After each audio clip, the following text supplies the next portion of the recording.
Hello guys, and welcome back to Grimtellers. Today I'm going to tell you a story about the echoes of the forgotten and the haunting melody of the abandoned opera house. So let's get right into it. In the heart of a city that had seen centuries come and go, an abandoned opera house stood as a silent testament to a bygone era.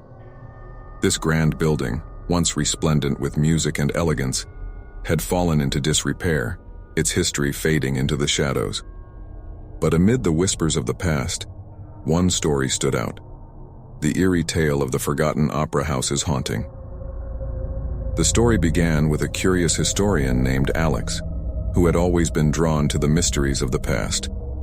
The opera house's decayed exterior beckoned to him like a time-worn treasure map, urging him to uncover the secrets buried within its walls. As Alex stepped into the grand foyer, a shiver ran down his spine, and he couldn't shake the feeling of being watched.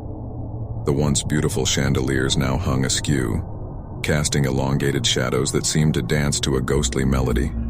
Dust-covered seats faced an empty stage, where once opera singers had belted out their passionate arias to an enraptured audience.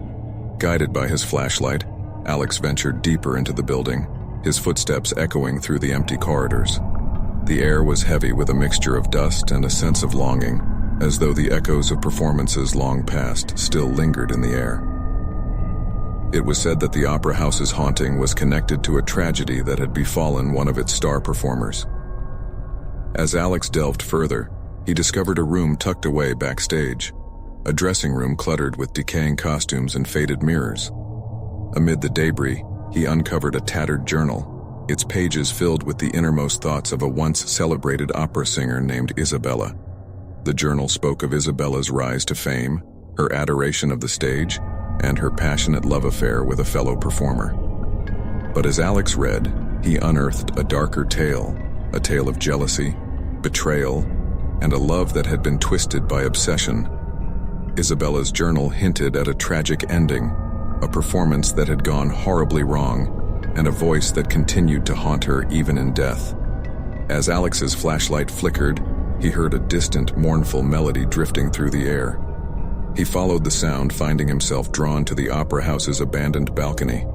And there, bathed in a spectral light, he saw her, Isabella's ethereal form, her eyes filled with an intense mixture of sorrow and anger.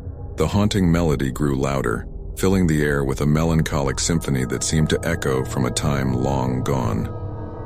Isabella's voice, both beautiful and haunting, mingled with the music, a chilling reminder of the past that still clung to the opera house.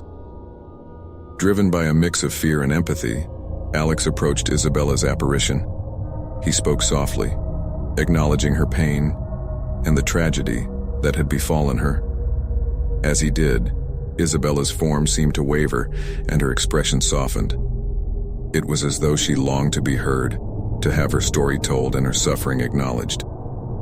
With a promise to uncover the truth and share Isabella's tale with the world, Alex watched as her spectral form gradually faded, leaving behind a sense of stillness. The opera house itself seemed to sigh, as though finally relieved of the weight of its tragic history. As Alex emerged from the opera house, he carried with him the story of Isabella and her haunting melody. The building's empty halls held echoes of a past that had been forgotten, and through his research he had given voice to a spirit longing to be heard.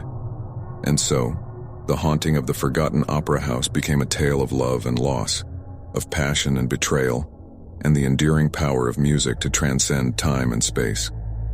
The city, once shrouded in silence, came alive with the echoes of Isabella's song, a song that would be remembered for generations to come.